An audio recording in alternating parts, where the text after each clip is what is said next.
अस्सलाम व्यूअर्स, आप देख रहे हैं बनी अपडेट डिजिटल न्यूज़ नेटवर्क और मैं हूं आपके साथ हाफिज़ कुरैशी। हालिया बारिशों से अगर हम बनी की बात करें तो बनी की आम जिंदगी जो है वो बुरी तरह से मफलूज बनकर रह गई है। तो वहीं सड़कें तालाब जैसे मंजर पेश कर रही हैं या यूँ कहूँ कि नदी नालों जैसे मंजर जो हैं वो पेश कर रही हैं। और साथ में बनी में 8 जाने नुकसान भी हुआ। इसके साथ ही 6 दर्जन से ज़ायद जो है रहायशी मकानात को नुकसान की खबरें हैं। ऐसे में हमारे साथ आज बातचीत के लिए मौजूद हैं साबका MLA बनी गुलाम हैदर मलिक जी। आइए इनसे बात करते हैं कि किस तरह ये देखते हैं इस पूरे इलाके को और क्या समझते हैं जो नुकसान जो हुआ है और पूरे इस घटना को किस तरह ये देखते हैं। जी मलिक साहब, किस तरह देखते हैं इस पूरे इलाके को, जिस तरह से हालिया बारिशों से बेहद जो है काफ़ी नुकसान हुआ है बनी में और 8 जानें भी गई हैं, किस तरह देखते और क्या कहना चाहेंगे? जी हाँ, ये जो हमने सुनने में आया, क्योंकि इससे पहले मैं बैतुल्ला हज करने के लिए गया था और चंद दिन पहले मैं यहाँ पहुँचा हूँ और उससे पहले यहाँ हमने सुना कि इस इलाके में बहुत हद तक बरसात की वजह से और नदी नालों की वजह से और या इस इलाके की जो हमारी सड़कें ज़ेर तामीर हैं उनका सही तरीके से उन पे आरवाल ब्रस्टवाल सही तरीके से अकॉर्डिंग टू स्पेसिफिकेशन जो नई तामीर हुई हैं वो उनको उन बारिश की वजह से वो फिसल आई और बहुत से मकानात को नुकसान हुआ और बहुत से हमारे जो गरीब इस इलाके के हमारे भाई थे, बुज़ुर्ग थे, बच्चे थे, वो तकरीबन 8 के करीब हमने सुनने में आया। और वो कुछ 5 तो एक ही जगह जो है आरवाड़ एक जगह है वहाँ, और भुड़ी में एक इंसान की जान तलफ हुई और एक खातून जो है वो हमारे दलंगल के एक नाला में ऊपर से जो पसी आई सड़क से ही टूट के आई। इसी तरीके से हमारे यहाँ बसई में एक वो छोटा नौजवान जो 14-15 साल का बच्चा था वो उस जद में आया। तो लिहाजा ये बड़ी दुखद घटनाएं हुई हैं इस इलाके से।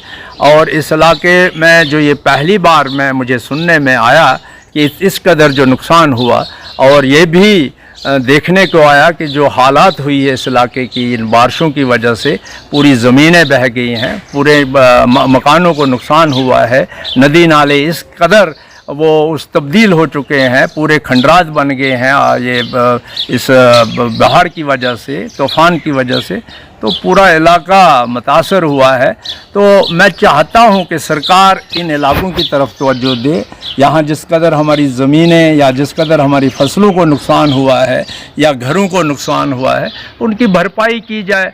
मैं तो ये सरकार से दुखी हूँ कि काफ़ी देर के बाद यहाँ एक्शन होता है।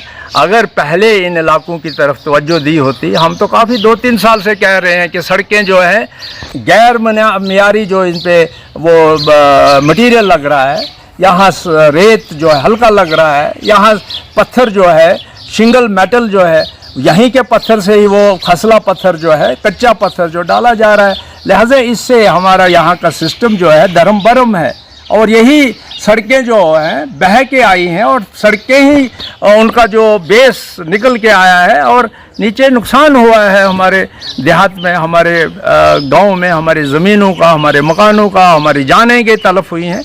लिहाजा इनकी भरपाई की जाए और यहाँ एक टीम भेजी जाए। मैं सरकार से बार बार कहता हूँ कि यहाँ एक ऐसा कंट्रोल हो, यहाँ एक क्वालिटी कंट्रोल आए और इन इलाकों का पूरा जायज़ा लिया जाए कि खरबों रुपये अगर यहाँ हमारा पब्लिक एक्सचेकर जो है लगाया जा रहा है सड़कों की वजह से, और सड़कें सिर्फ दिखलावे की बात कर रहे हैं ये कि हम सड़कें बना रहे हैं। अरे क्वालिटी ऑफ वर्क देखिए, ये वाजपेयी जी ना होते तो ये सड़कें कहाँ हमारी बनती, लेकिन क्वालिटी ऑफ वर्क को तो चेक करिए। ये तो हमारे साथ बहुत नाइंसाफ़ी हो रही है और सड़कें जो हैं एक तो गैर मियारी इसमें सामान या मटेरियल लग रहा है और दूसरा ये जो इनकी विड्थ है, जो इनका as per specification, as per plan, as per जो उसका ड्राइंग बनी है उसके मुताबिक यहाँ इनकी ना तो चौड़ाई है और ना ही इसका एक बेस है। ये तो सिस्टम ही हमारा कोलैप्स है। किसी वक्त भी ये इलाका पूरा बह सकता है इनकी कटाई की वजह से। मलिक साहब, बनी अपडेट ने डॉक्टर जितेंद्र सिंह साहब से भी बात की थी